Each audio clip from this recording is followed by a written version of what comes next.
अभिषेक का किस अदाकारा से गैर अज़दवाजी ताल्लुक ऐश्वर्या से दूरी की वजह बना, भारतीय मीडिया का बड़ा दावा। बॉलीवुड के स्टार कपल अभिषेक बच्चन और ऐश्वर्या राय का रिश्ता गुज़िश्ता कई अरसे से मुश्किलात से गुजर रहा है। जहां जोड़ी कई माह से एक साथ नहीं देखी गई, वहीं आए रोज नित नए तलाक की अफवाहें ऐश्वर्या अभिषेक को एक साथ देखने के ख्वाहिशमंद मद्दाहों को अफसरदा कर देती है। हाल ही में भारतीय मीडिया पर दावा किया गया है कि स्टार जोड़ी की अलहदगी की वजह अभिषेक का मुबैना गैर अज़दवाजी ताल्लुक है। भारतीय मीडिया रिपोर्ट ने सार्फिन की पोस्ट का हवाला देते हुए बताया गया है कि अभिषेक बच्चन का अदाकारा निम्रत कौर के साथ गैर अज़दवाजी ताल्लुक जोड़े के दरमियान अलहदगी की वजह बना, जिसके बाद दोनों शख्सियात ने एक दूसरे से रास्ते जुदा कर ली। पोस्ट में दावा किया गया है कि अभिषेक बच्चन ने निम्रत कौर से गैर अज़दवाजी ताल्लुक कायम करके ऐश्वर्या को धोखा दिया। मुबैना तौर पर अभिषेक निम्रत कौर के लिए संजीदा हो गए थे, लेकिन जब उन्हें अपनी गलती का एहसास हुआ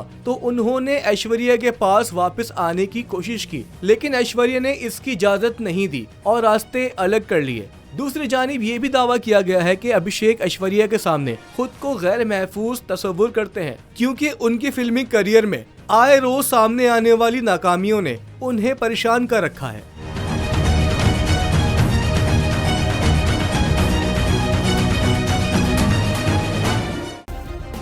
सब्सक्राइब करें और बेल दबाएं ताकि कोई खबर रह न जाए।